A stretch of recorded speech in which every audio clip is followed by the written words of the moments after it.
시청자 여러분 안녕하십니까? 계속해서 뉴스데스크 충북 소식 전해드립니다. 돈봉투 수수 의혹을 받는 김영환 지사가 오늘 경찰에 피의자 신분으로 다시 소환됐습니다. 지난 10월 1차 조사 이후 2달 만에 2차 조사였는데요. 김 지사는 혐의를 부인하며 경찰이 직접 증언이나 증거를 제시하지 못했다고 주장했고, 경찰은 김 지사의 주장과 상반된 증거들을 확보했다며 조만간 수사를 마무리하겠다고 밝혔습니다. 전효정 기자입니다. 김영환 충북지사가 충북경찰청에 들어섭니다. 돈봉투 수수 의혹과 관련해 피의자 신분으로 지난 10월 1차 조사 이후 2달 만에 다시 경찰에 소환됐습니다.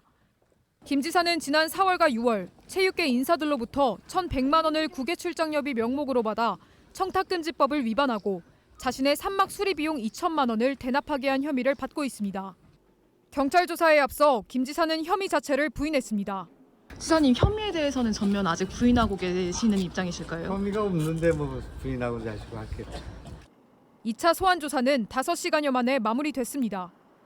금전을 수수한 사실이 있는지, 금전을 대가로 특혜를 제공한 사실은 없는지 등 1차 조사에서 명확하게 확인하지 못한 부분을 조사한 것으로 전해졌습니다. 조사를 마친 김 지사는 경찰이 직접적인 증언이나 증거를 제시하지 못했다고 생각한다며 정치적인 수사라고 주장했습니다.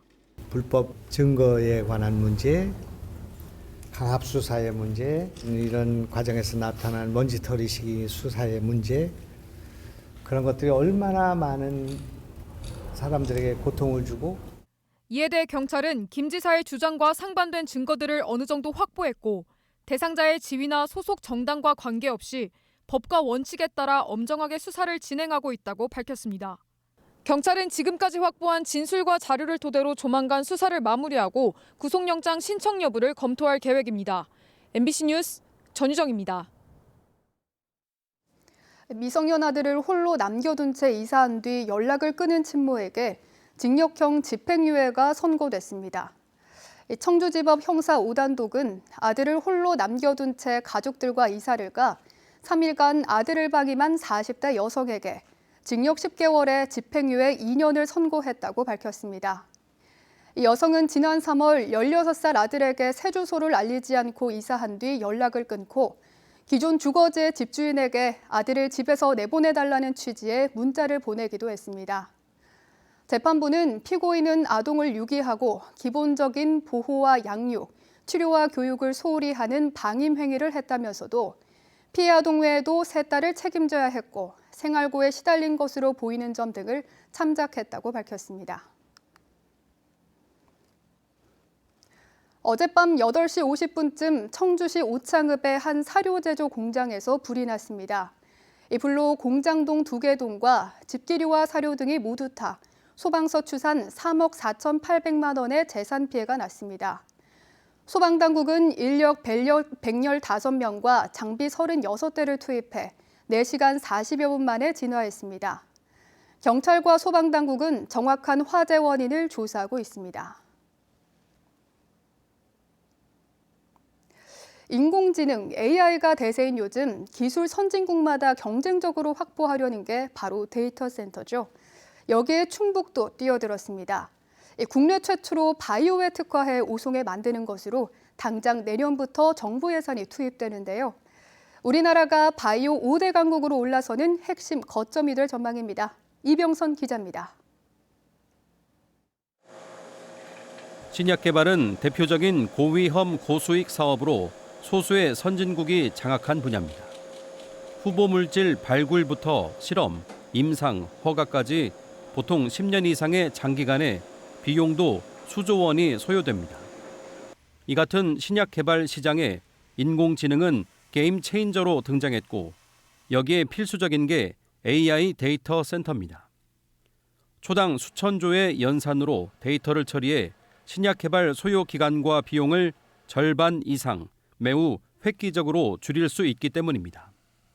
당초 정부가 내년도 예산에 넣지도 않았던 오송 AI 바이오 데이터 센터 건립을 지역구 국회의원의 제안으로 착수하게 된 건 그만큼 속도전이 중요해서였습니다.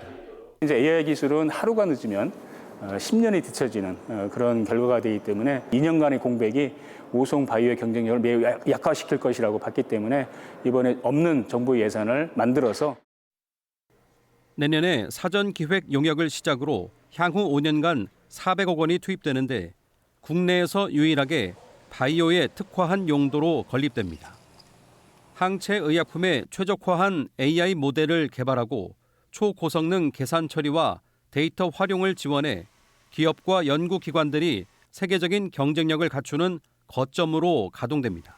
우송 AI 바이오 데이터 센터를 통해서 글로벌 제약사들과 항체 발굴에 있어서 중요한 플랫폼을 구축함으로써 그런 어깨를 마주하고 5대 강국에 진입할 수 있는 데에 크게 기여할 것으로 기대됩니다.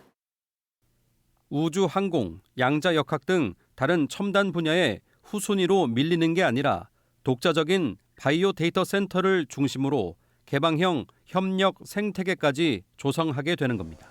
AI 바이오 영재학교와 함께 또 카이스트 오송 바이오 캠퍼스, 또 AI 바이오 데이터 센터, 그다음에 R&D 서울대 병원 유치까지 포함하면 이 자체가 이제 K-바이오 스퀘어의 어떤 큰 퍼즐들이 맞춰지는 거다 이렇게.